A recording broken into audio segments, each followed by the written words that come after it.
Hi guys, it's Desi here from Creative or Black Stars, whatever you want to call me now. I really don't mind. Today's video is just going to be a quick video on how to do custom fonts, especially with like the fonts, or importing just other Google fonts really into your own like bulletins, comments, and messages. I kind of say avoid comments if you can because it then starts messing things up with layouts. But if it's something you want to do, then obviously just do it. It's not an issue. So I'm on Any Roleplay because this is one of my tester pages. So the code that you really want to start off with anything is going to be this um, like import font code. I do actually have this on the Discord and Creativian. I think it's under the helpful codes section.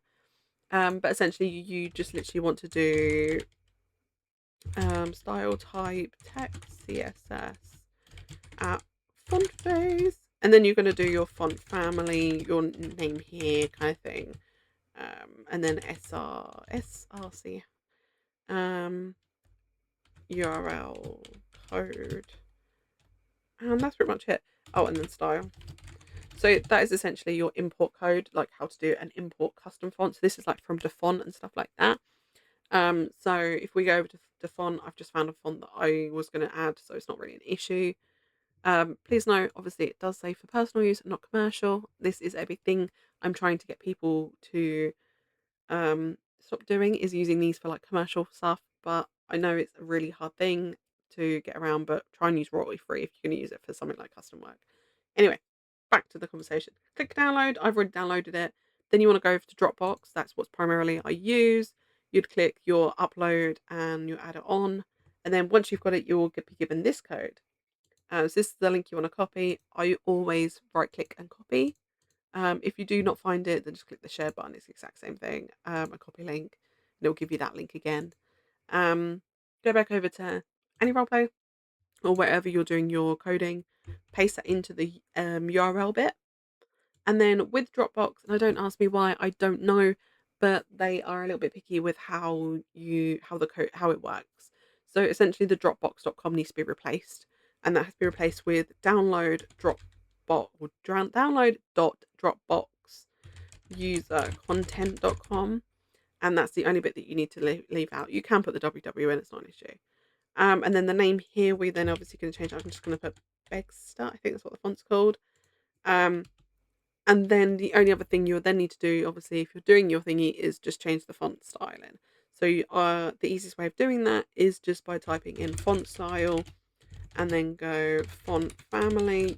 Again, you can just copy paste this, it's not an issue. Font size, probably gonna have to be 20 with this font. Color, so the color of the font. If you want a line height, I'm gonna put 20 as well. Actually, let's just put auto because it'll just automatically do it then. Text style, no. I've just forgotten what I'm trying to think. Text line, justify. We've done a color. That's pretty much it. Yeah, and then you just close it off, and this will be your. This is your testing font, and there you go. It's as easy as that. Now, if you're doing Google Fonts, it's a little bit different because it's already there for you. You don't have to like upload it or anything like that. Obviously you can play around with this however you want, so it still works with the same like center, justify, or whatever you want to do with it. And any writing you write after this is going to be that font, obviously, until you get rid of it. So I will always try to put some sort of text in the coding and then adjust it. To make life a bit easier. So if you're doing it through Google Fonts, you just literally want to type in Google Fonts, um, find the font that you want.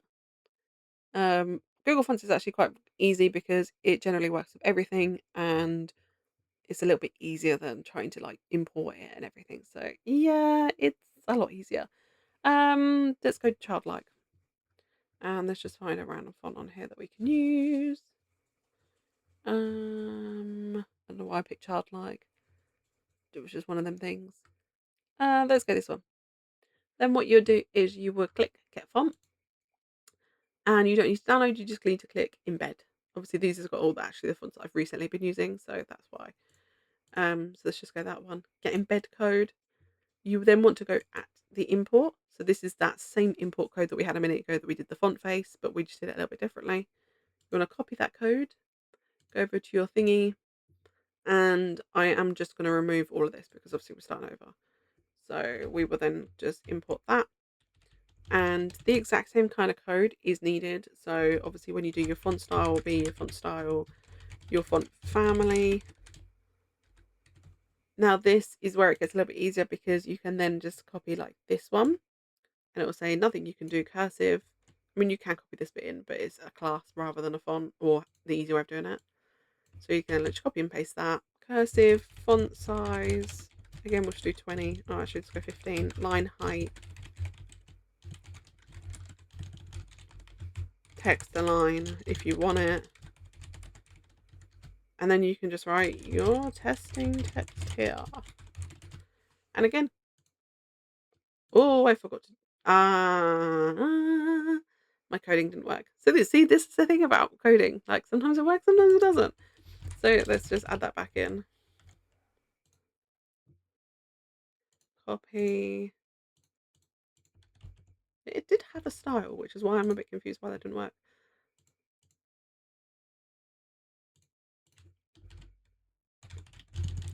Let's do a div style. Maybe that might be what it needs.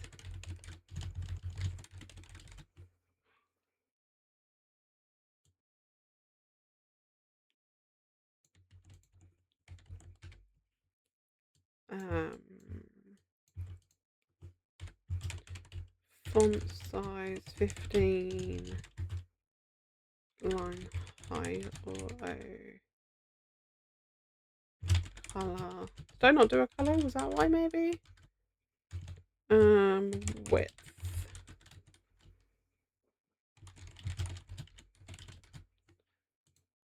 Yes. Okay. So this is the difference. When you're using Google Fonts, you have to use a div, not a font, I'm guessing. I don't know. It's been a while since I've done any coding properly. But yeah, that one works exactly the same, and you can then add whatever you like. Obviously, I've done it as a width, but if you don't want a width, you can literally just auto it or leave it, and it will just type however you want. But yeah, so it's the same principle again when you do like a message. So if you send a message to someone, I actually can't even send a message to anyone. 1 second, let me figure something out.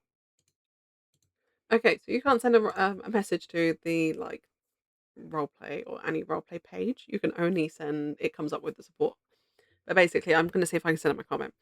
So essentially, it'd be the same way in a comment. You would just copy and paste, and then when you click like post comment, it will come up here with your font. So yeah, that's how you would do it that way. So it's exactly the same in messages, exactly same in groups. I don't know if I've got a group layout on here. I do. So tests. I'm just going to add on to here. Yeah. So it'll be exactly the same however you do it. But hopefully this makes a bit sense. If not, then I'm sorry. I've tried to go through it. But it's just going to take a lot of practice. Like once you get used to what codes you need, it's absolutely fine. I would say probably if you're happy to go with the Dropbox version, and if you're not comfortable, then the Google. But the Google can sometimes be a bit hit and miss, so you just have to play around with it. If you're pretty new to coding, I would say just stick with the other one because it's a little bit simpler. But hopefully that helps. And if you have any questions, do let me know. Thanks for watching.